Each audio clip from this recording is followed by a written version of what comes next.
Hi my beautiful people, it's Butterfly here. Welcome back to my YouTube channel. If you are new here, thank you for joining. Don't forget to like and subscribe and turn on that notification bell so you know every time I upload a new I upload a new video. And if you are returning, thank you very much for being a part of this family. Yeah, just don't forget to turn on that notification bell if you haven't. So today I'm joined by Mr. Shilongo, aka my husband. We recently turned a year in our marriage. It was our 1 year anniversary recently, and I think a few weeks prior to that we decided to email each other 12 things that we each learned in the 12 months of being married. And because so much has been happening at that time, I made him a father.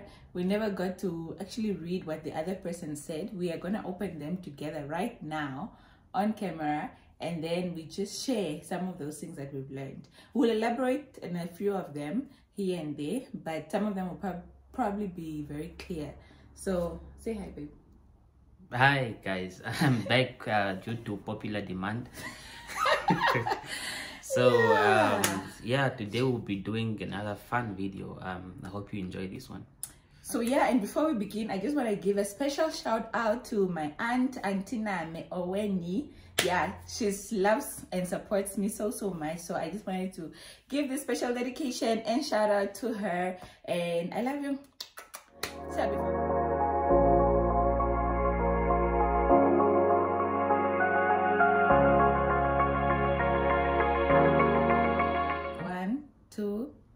Three.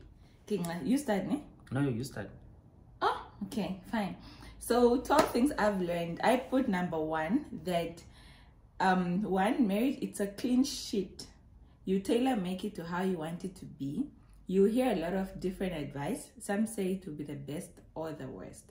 So I remember even at my shower or just in general, you hear people saying like, no, the first year of marriage is like the worst, or the first year of marriage is the best.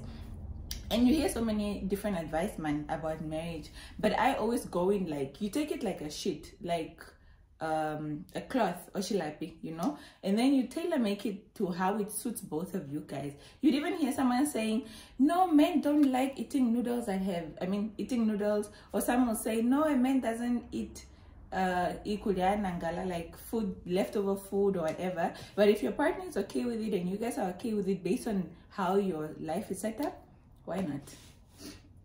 So yeah. If your partner likes it, not that I like it. There's nothing wrong with it. Yeah. If you like it, okay. So what's your number 1? Wait. What was that? Clean what? It's a clean sheet. Clean sheet. Oh, okay. Sheet. Sheet, babe, not sheet. Sheet. Yeah, that's what I said. Okay. My number 1 is communication is key. You cannot go wrong with communication. You need to talk. You need to talk to your partner. You need to express yourself. You need to let it out. You need to, let them know how you feel. What are you thinking? Not these things of just being quiet and then you're bumpy the whole day and then you're grumpy and then you're assuming. If you assume, the other person will not. So you need to talk. You need to communicate. Do you talk, babe? Effectively. Of course I talk. I communicate. Oh, by the way, I'm a better communicator. Just between the two of us. Really? How? I talk a lot. Okay, yeah, but talking a lot. Talking is not communicate. Yeah. Okay, yeah, actually, because I'll probably say 100 sentences. I don't make as much sense as his 10 sentences, right? Right? No. But how come I don't have communication on my list? Because that's like a good point. That's that's my number 13. It's not here. Okay, fine. My number 2 is change and growth is good. You never stop growing and you never stop learning about yourself and about each other. It's trial and error. So I must have my boyfriend. Okay, my husband. No, but you'll get what I'm doing to my boyfriend. So my husband and I were together for a very long time. Like we dated. He was my boyfriend for a long time, on and off. And yeah, since high school actually. And apart from that, he's also my friend. So I later learned that the same Phil I knew 10 years ago or whenever I met him is not the same person today. But that's also okay because he's allowed to grow, he's allowed to evolve, to mature, all these things. So is I. Like, I've also changed. I'm not the same girl that he used to, you know, be courting there, buying ice cream and chili bites and all those things. And also trial and error. Like, you do something, it doesn't work out, you try. It's really just, you try, you fail, try again, you fail. We have a whole lifetime to figure this thing out. So yeah, my number 2 is marriage is trial and error, change and growth is good. So be okay to change, be comfortable with change. I'm not comfortable with change, but I'm getting there. So yeah, what's your number 2? Okay, like she said, she talks a lot, so I'm communicating. Okay. My number 2 is that this was what I've learned. Yeah, baby. Yeah, okay. Friendships will change, and that's really okay. This means that is this about our marriage? No, not about marriage. Just okay. Yeah. Okay. Once you are married, the friends that you used to have, there's always a change. There's change in friendship. Let me put it that way. We will not have the same friends, okay. Or some friends will pull away, some will draw closer to you. So it just adapt to change. Friendships will change, and that's reality. Do you think that happens a lot with girls or guys, or mostly with women? Really? Yeah. No, I feel like with us girls, with guys more sometimes, like, let me say you're a guy that used to chill with your friends, like maybe till like 10 p.m. and then now you're married and then you have this wife calling you at 6 o'clock, like, come home. Doesn't that affect your friendships? No, that's not friendship, that's chilling. Yeah, but they're your friends. But friendship is not defined by chilling. So okay, you know what? Let's not make it long, but I get you. Yeah, friendships will change. Okay, so number 3. And it's okay. It's really okay. Okay. Number 3, you never know someone fully until you marry them or live with them. You see, not laugh at my point. You see their good or bad habits. You can't change him or her. You can only change how you react to him or her. So sometimes someone you're married to will do a lot of things that you don't like, right? And you constantly be telling them like, no, please don't do this, don't do this. But then why are you going to be like that? I feel like I'm being aggressive. No, but I am married to you, so who else? But anyways, so you'll be like, okay, please, babe, don't do this or change this or whatever. But then they're taking a bit longer. So at some point, you'd have to come to a point where you change how you react to stuff, right? Sometimes, like with my husband, I've noticed that sometimes you just keep quiet. He knows what he's doing is wrong, right? So eventually he will start doing the changes, a bit nyana, you know, like when you don't go on so much about it. And I can't base my happiness on him. I can't be grumpy and complaining all the time because of him, walking around moping because of him. I have to just change my attitude and hope that he gets it or whatever.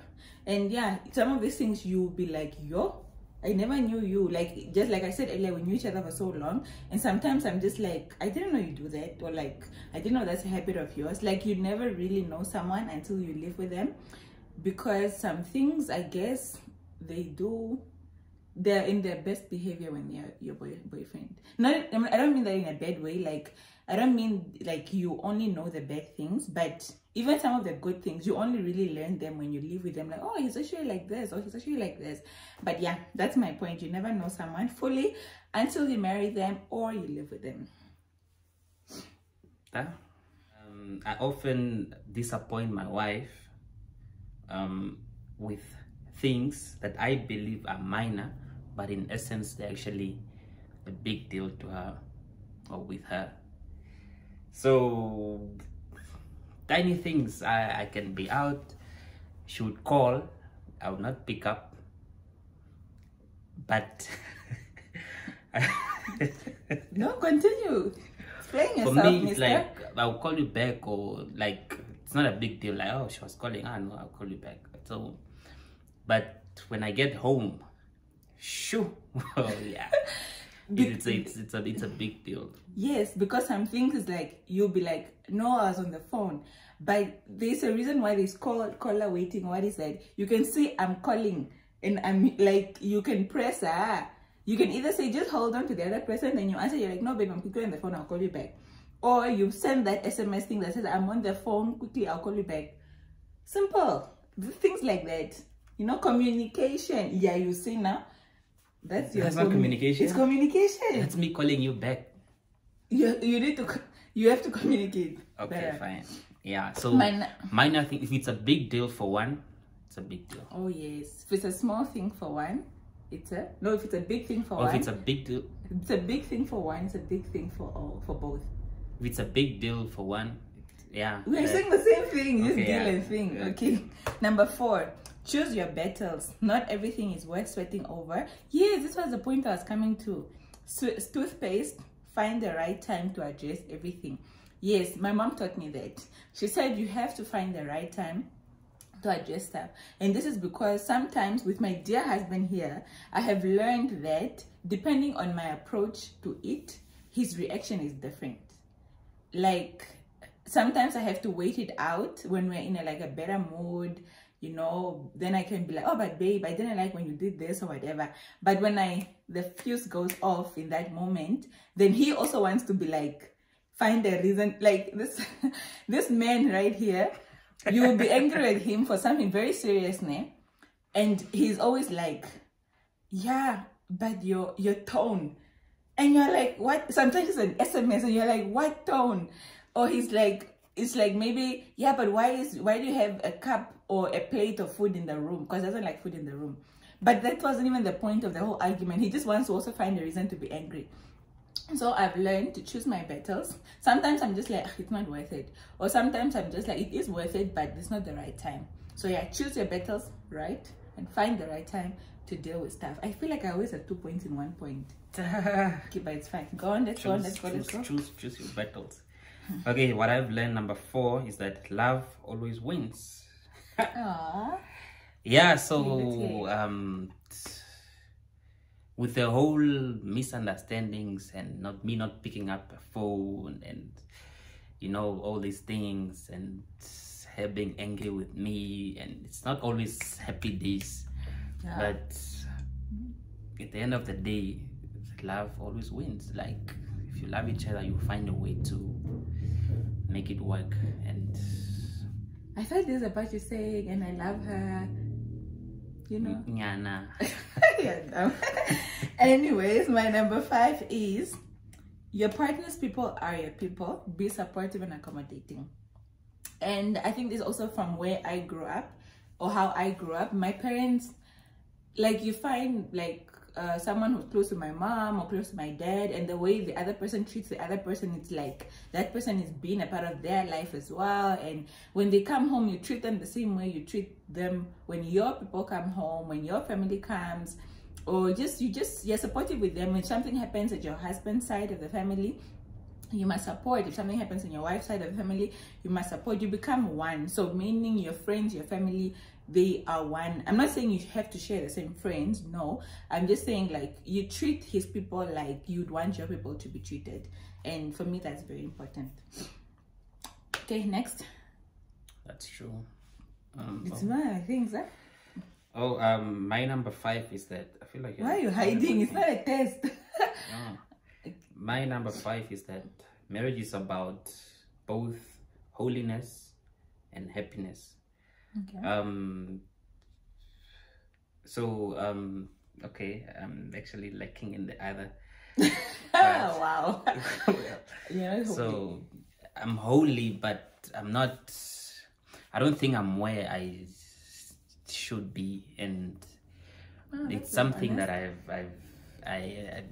came to terms with myself, and came to terms as in, like, it's not changing, or no, like, it's something you have to work on. I have to work on something that I've picked up. Not even picked up, it's something, it's an issue. Yeah.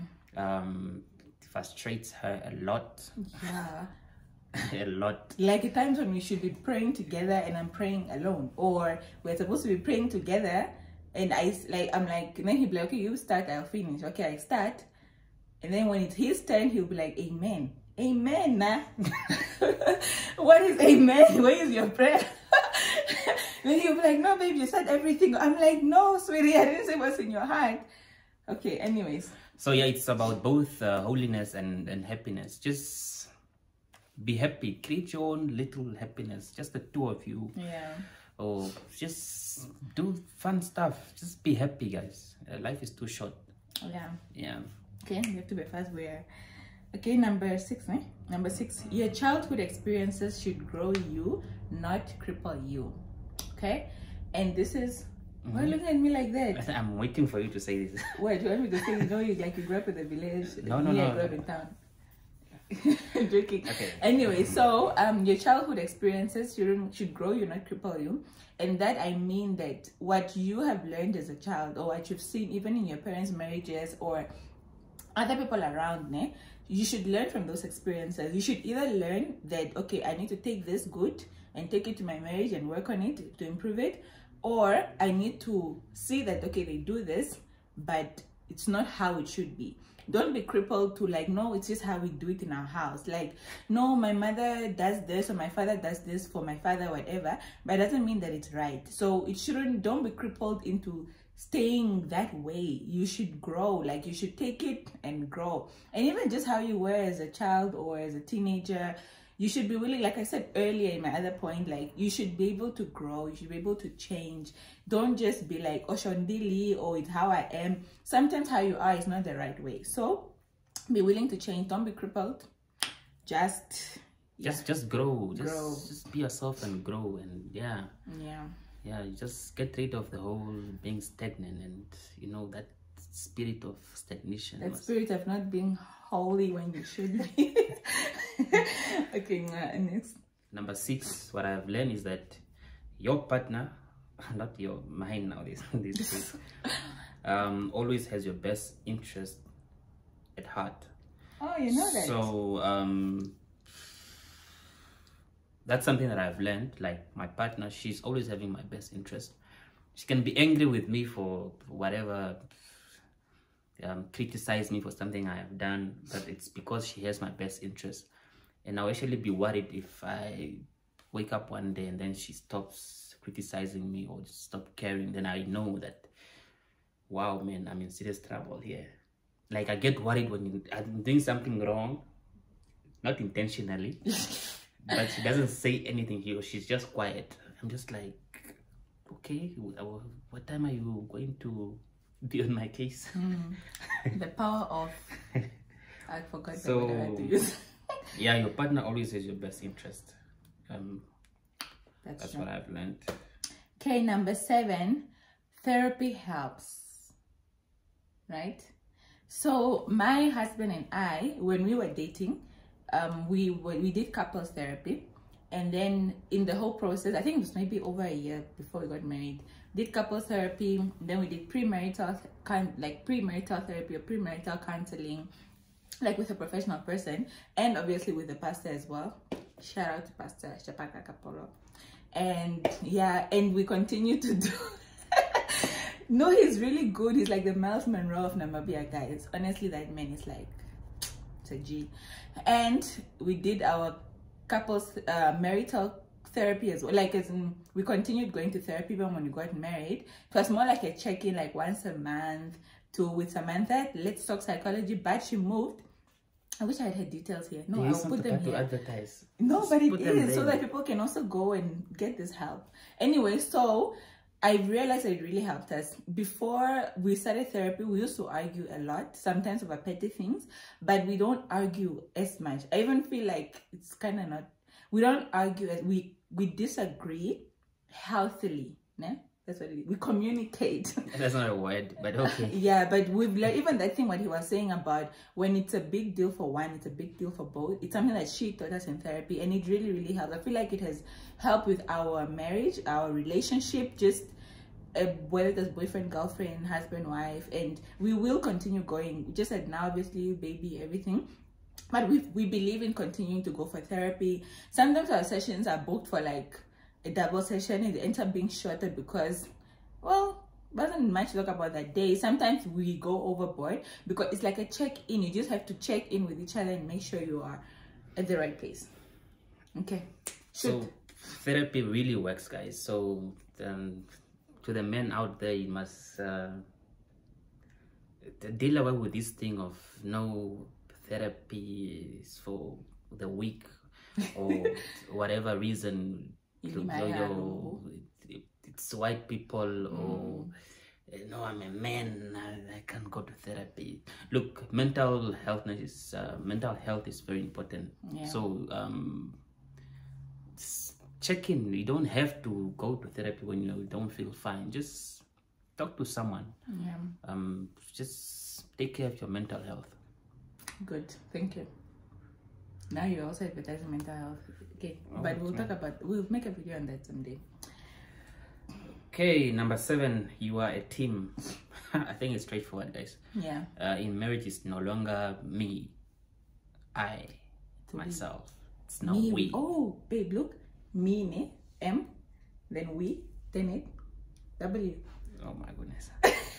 Anyways, let's move on. So yeah, it's it's no longer me, myself, I, what, no, it's we. That's my thing, guys. Me, we. I think that's not a letter, it's something else. It is. Okay, number 8, make Jesus the center of your marriage. It's true. Prayer. 2 imperfect people coming together to create a perfect life. Perfect, quote unquote, life. So yeah, like I said, like my husband was here talking about holiness. I really believe in prayer. Like, prayer works, and I try to be very consistent. It doesn't always happen, honestly, in my prayer life and my devotions and reading my Bible. And I feel like I pray for my husband way more than I pray for myself. And I feel like I had a conversation with 2 wife friends recently, and we actually came to the same conclusion. Like, we actually both pray for them more than we pray for ourselves. And that's not because, like, no, you forget about yourself, but sometimes really when the people you love are okay, you are okay. And you pray because you also want peace in your home. You want sustainability. You want to stay with this person forever, and you know that it's not autopilot, it's not auto cruise. You have to do the work. So I pray. I really believe in prayer. And so weird, I remembered what Dupi said at our wedding. She said, when he said, Elena is a prayerful woman, God has carried you guys. So no, prayer carried you guys, or whatever he said. But anyways, 2 imperfect people coming together to create a perfect life. That's what marriage is for me. So yeah, what I've learned is always to honor my wife's love language. Hey, that's my next point. It's very important to honor each other's love language. Hers is quality time, like, and acts of service. Yeah, she just wants that quality time. Like, wherever I go, she goes. It's like this. Where are you going? No, I just want to be. Even if I'm in the car, I just. Yeah, guys, because when we are driving, we are spending quality time together. Yeah, so always honor your partner's love language. And acts of service is my other love language, and he knows that. I'm not. Yeah, I like gifts, but I mean, like, when you do something for me, like when you help me with something, it's like, wow. Like, when you honor, like, if you say you will do something and then you honor your word, for me, it's like, yo, guys, yeah. So yeah, that was my next point also. Know each other's love languages, and my husband's love language is physical touch and quality time. So I don't even know why you're going on about my quality time. It's not the same. Physical touch and what? And quality time, babe. Do you really have to say it there? Yeah, it's a love language. So yeah, it's one of the, I know it's his love language also, because we'll have an argument and go to sleep, and I'm this person that just give me my space, let me stay on my side of the bed, like, you. But he feels like, no, you must still cuddle. Like, we always somehow end up sleeping with our legs, like our feet touching or something. Okay, they get it. And then so he still wants to do that, but I'm angry, like, just leave me alone, let me be in my space. But he's just like, just because we had an argument doesn't mean that we don't love each other, but yeah, guys, so we are still working on it. It's still something I can't, but he still just wants to hold you, but I'm angry, leave me. Okay, anyways, what's your next point, since we have the same? My next point is that I've learned to be easy on myself, since the first year of marriage is really just trying to discover yourselves. So don't be hard on yourself, just take it easy, take it light. go with the flow and just be gracious with yourself. Yeah. Be patient with yourself. Patience. Okay. Yeah. My last number 10 for me is date night are a must. Actually, not date night per se. It can be any time of the day, but just like taking time to go out with each other and like sit. Actually, our therapist says we should take a budget every month that is set out for doing something with each other or for each other. It doesn't have to be something expensive, but it should be like a consistent thing. Like if it's 500 every month, that is for going out for dinner or for whatever. It was very difficult for us because the first half of our marriage was distance, but yeah, we still found time. But then there was like my move to Ventura, like yeah, there's a lot happening, but we still make time to like go out here and there. Sometimes just order in, but then the going out part is the important part, right? Yeah, we because always like go out. We always went out. We always go out. Okay, yeah, fine. Yeah, more than we order in. We Oh yeah, yeah, but the ordering in was more like during lockdown, actually, important. Yeah. Anyways, guys, yes, you get the drill, you get the point. Love, respect, and honor your wife. Always. Yes, that's very clear. I think I don't have to explain, guys. It's the respect. You just have to respect. If you man, just respect your person. It's clear. Okay, Yeah. me also, yeah, respect your partner. That's not my point, but you get it. Number 11 for me is vulnerability and transparency. Like, bear yourself to each other. Like, that's your best friend. Like, don't be shy to bear yourself. I don't mean like be naked. That's a whole different thing. But I mean like, I mean like be transparent with your emotions as well. How you feel, your weaknesses, your insecurities. Yeah, just be free, be open. I mean, you're gonna spend a life with this person. I mean, yeah, you might as well just bear soul. Like whatever you're feeling, talk to them, communicate, and yeah, be open, be vulnerable. It's okay. I don't think they're out to get you. So yeah. Okay. Next. My next one is that you. Did you copy me? No.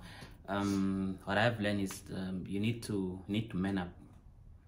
Is that on your point? Yeah. Oh. You need to man up and just be the potential man that your person has married.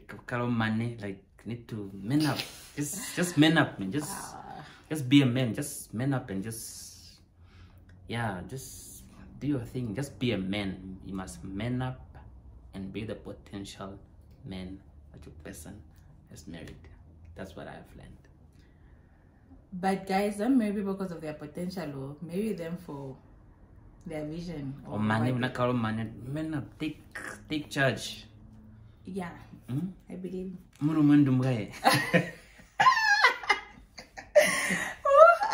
Yes, that. Okay, my last point, my number 12, was that your number 12? No, that was your 11. But my number 12 is the most successful marriages are between two best forgivers, and not two best lovers. That is a quote I learned from John Piper, one of the pastors in the States. And for me, that is very, very important because, yeah, you can love each other so well, but forgiveness goes a very, very long way. Forgiveness can... he said love wins, but it does, but forgiveness wins. You have to just also release your heart, man. If you are carrying around unforgiveness, it can fester, like, and create a lot of, it's like a wound, man, that just keeps getting rotten, and then it will obviously need debridement and all these things, and then like daily dressing, and like it will take longer to heal compared to just forgiving. Yes, if you need time. There are people that don't forgive easily. There are people that, between you and I, who forgives easier? Me. Really, babe? It's me. No, okay, that's a topic for another day, I think. Guys, it's me. But yeah, but I also forgive easy compared to you, Pamwe. Okay, no, this more like saying sorry, like you. But saying sorry, and it's not the same as forgiving. You're probably thinking because you say sorry first. No, actually, but you don't say sorry first. Actually, you even owe me a sorry. We are doing this video, but I'm angry with you still. Anyways, so yes, guys, forgive each other. I think marriage is between two forgivers. not two best lovers. Love will stay there, yes, but unforgiveness can destroy your love. It's true. Was this your last point? No. My last point is just what I've learned. I've learned. Sure. I don't know how to put it, but what I've learned is basically the fun times that we had throughout the journey of our pregnancy. Yeah. So I've learned the different sides of my wife, you know, eating habits, 3 a.m. 4. Hi babe, what does that have to do with our marriage? It's marriage, yeah. It's a journey. Like it's a journey. So the whole mood swings. You just said I didn't have mood swings. What are you talking about? But I didn't have mood swings. Okay, I don't know, just the whole thing, moods, your moods. Waking up in the I don't know where this is going, guys. This is not a pregnancy video, guys. This is about what we learned. It's what I've learned with the journey of pregnancy. Yeah, babe. You should cherish it. What? It was just an experience. Okay. So yeah. So yeah, well, for us, we experienced 9 months of our marriage was pregnant months. So it's okay. I give you that for bringing in the pregnancy journey. I didn't get the actual point, but I think maybe someone out there gets it. I do. Okay. So anyways, guys, thank you so much for joining Hubby and I for this. I hope someone learned something. We are still learning as well. Like I said, it's trial and error. Hopefully after the next 1 year, we'll learn more and more. I hear it gets better when you get married. And I think for us, we had a good run the first year. It gets better when you communicate, not when you get married. No, I mean, like, as the years go by, our marriage will keep getting better, right? When you put in work. Okay, yeah. Yeah, not being on auto cruise. When you put in the work, guys. No one's gonna do the work. Put in work. You must work. Sometimes I want to just, like, just want to hit him with a pillow, like when he's sleeping. Okay, maybe not. But then I'm also like, this is my partner for the rest of my life. Like, I have to just find a way to deal with this. Otherwise, I'll just must like walk away. But walking away is not an option. So yeah. So yeah, thank you guys once again, as I said, for tuning in. Don't forget to subscribe that red button there. Put on your notification bell, like, share, and yeah. So from me, Mrs. Barnabas, I mean Butterfly, sorry. So from me, Mrs. Butterfly. Thank you guys for having me. I hope you guys will see me again some other time, hopefully. But like I said, guys, I hope you guys took some important points from this video. And just for the guys out there, guys, just man up, be a man, and just take ownership and take responsibility, and just man up. Okay. Yeah. All right, guys. Till next time. It's goodbye.